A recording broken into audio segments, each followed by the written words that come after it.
Hey everyone, thanks for joining us on another episode of Winter is Taking Forever. I am Adam Ganser. I'm Alex Schmidt. That's right, we had an episode this week. How'd you feel about it? Oh man, it was so much setup. Yeah, it sure was. We're fresh off a battle where everybody but the important people died. That is correct. Which is crazy.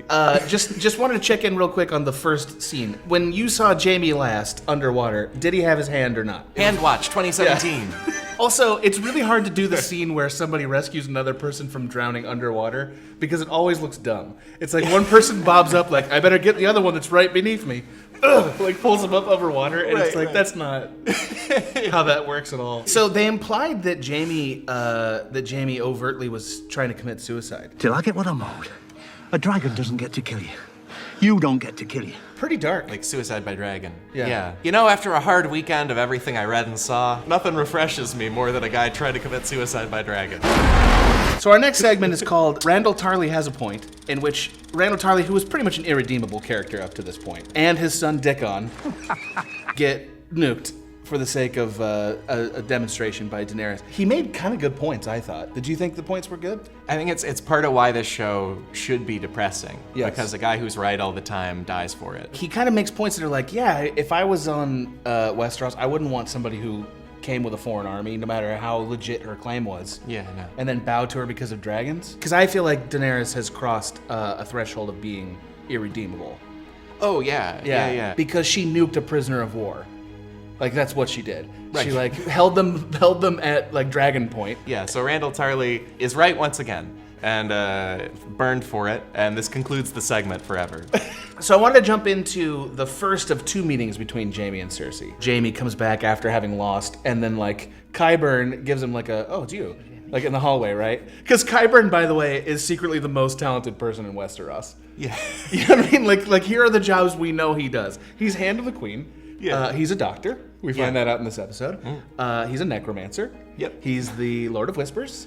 Yeah. He's also, I guess, their chief architect, because the guy knows where all the fucking arrows and shit are. Lena Headey's work in this episode is some of my favorite acting in the series. Yeah, it was great. She's so good, and there's so many like tiny little subtle gradations of knowledge and conflicting feelings in her face. Also, opposite of that, I do not want any more Jon and Daenerys falling in love scenes because it is so, like, the whole thing's been such a plot beat we have to have, and a thing that Reddit figured out is going to be the end of the show where they fall in love. It feels like they had drank a potion or something. I don't like it because it takes away from what I think is a legitimate tension of which of them would be the better ruler. Like, if they fall in love, it's like, now I don't have to root against either of them. Right. And I want to. I will say this. How did you feel about the dragon touching? So stupid. You didn't like it? When I first watched it, I was like, this is a little bit silly because why isn't Daenerys stepping in? Why isn't she like, hey, get away because they breathe fire? They showed us from the camera angle that, like, the initial dragon touching, we can't see Jon or what's happening. So, like, I really wanted it to, like, cut around and it's just, like, much. And, like, he's dead and that's it, you know? And that's how Jon Snow goes. Just like that. She doesn't step in to stop it, which is weird, but she definitely acts like he's touching some and there's a sacred intimacy kind of a thing being exchanged. So when that dragon flew away, tell me it didn't give me it looked back more like at Jon, it was just like, see you later, Dad, and then like takes off. So this week on Tarly Potter, Gilly casually spoiling the entire show. Who's Rhaegar? What's an annulment? There was, to me, a hot debate about whether or not he's actually just sick of Gilly.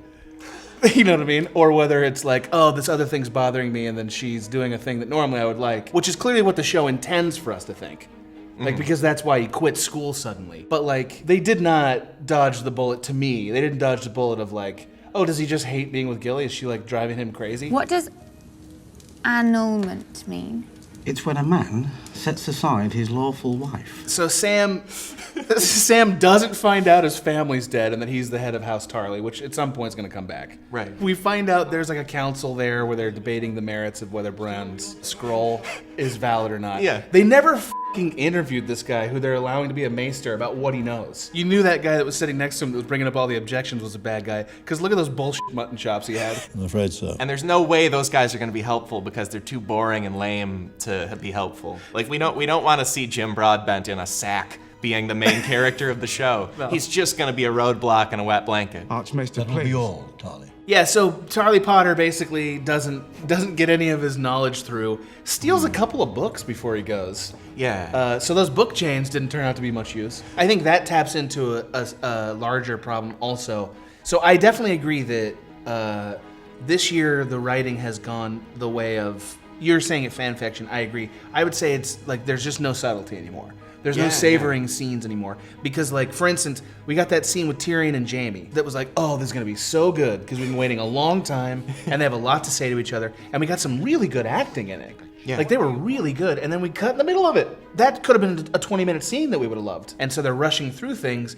And because of that, we forget details that we kind of need to know for these scenes. Yeah. This week, even, like, Tyrion pulls up to the Red Keep. Last time I was here, I killed my father with a crossbow. Last time I was here, you killed my son with wildfire. And it was like, oh, that's awkward. Yep. Anyway, on with the mission, I guess. I did so much Googling this episode. 100%. I did so much like, oh, Gendry. All right.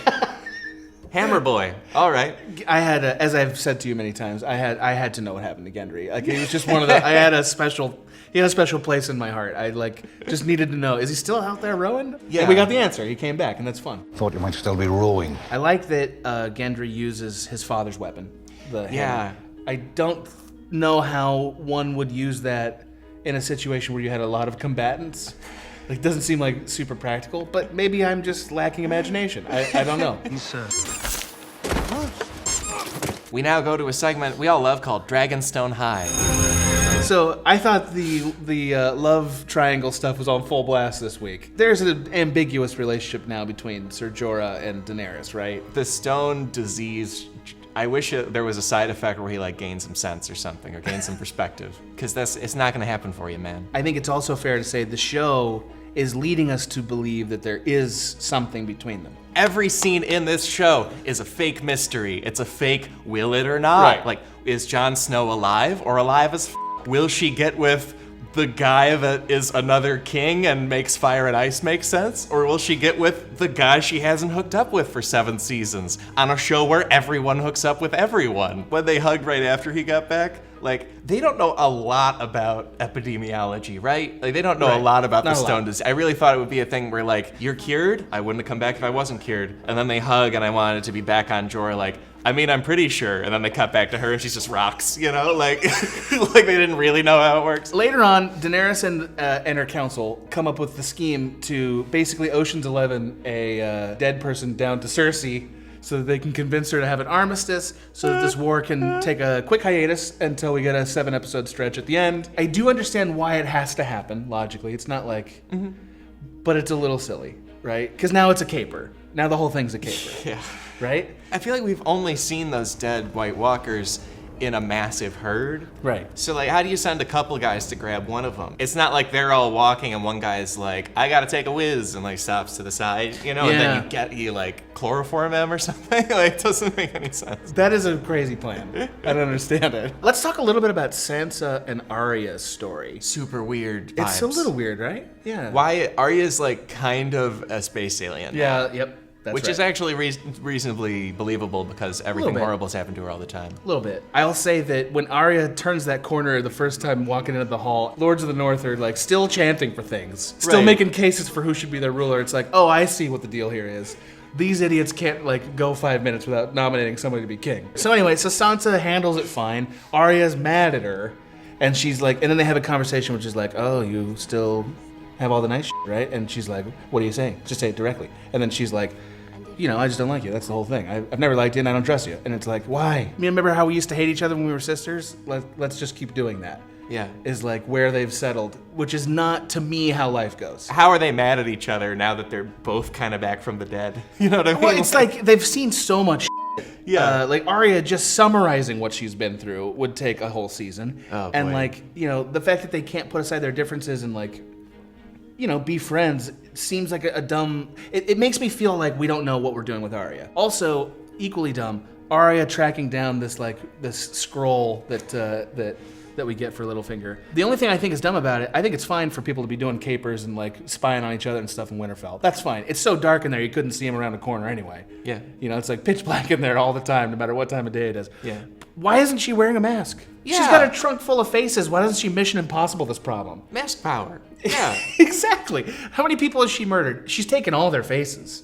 Just put on any person's face when you're doing your skulking around Winterfell so that Littlefinger doesn't actually know what's going on. He sticks to that one furrow and he sticks to that sex whisper. The Knights of the Vale are mine who I brought. Like, it's like really gross. Let's do the last piece of this, which is a segment that we have not yet titled, but we're going to title on the fly. Lord of the Fellas. Yeah.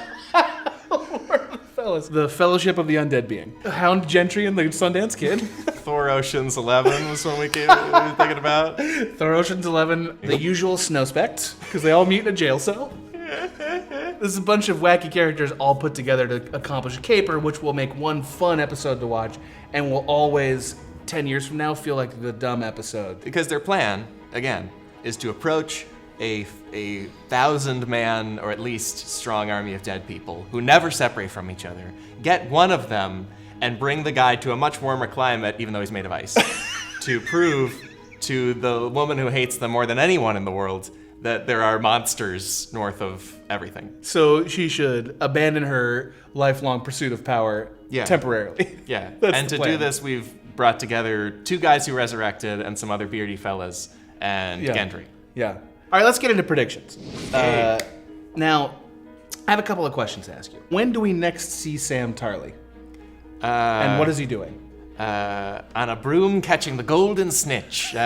He's done with the boring academic guys, and then he's gonna like end up being the guy running it, and we'll be like, we've learned something about the value of knowledge. I don't think he is gonna be the guy running No? it. No, Yeah. I think in any other show or movie, he ends up being Archmaester, right? That's how it resolves. Yeah. I don't think he wants that job. I think we've set up that he goes and becomes the lord of his house because he was rejected by his house because he was shitty or I guess because he was fat or something. And they're all dead now, right? Except him. So like, So now he has to take that over. right now he's a more complicated Raven. Like he's just gonna transmit some information to somebody, and they'll be like, "Thanks, Sam," and he'll be like, "You bet." Wah-ba-da-ba-ba-da-ba, like straight out of the show. How many of the usual Snowspects make it back? How many of them make it back? And pick which ones. I think we lose 2 of them. Definitely. We lose Resurrection Boy for sure.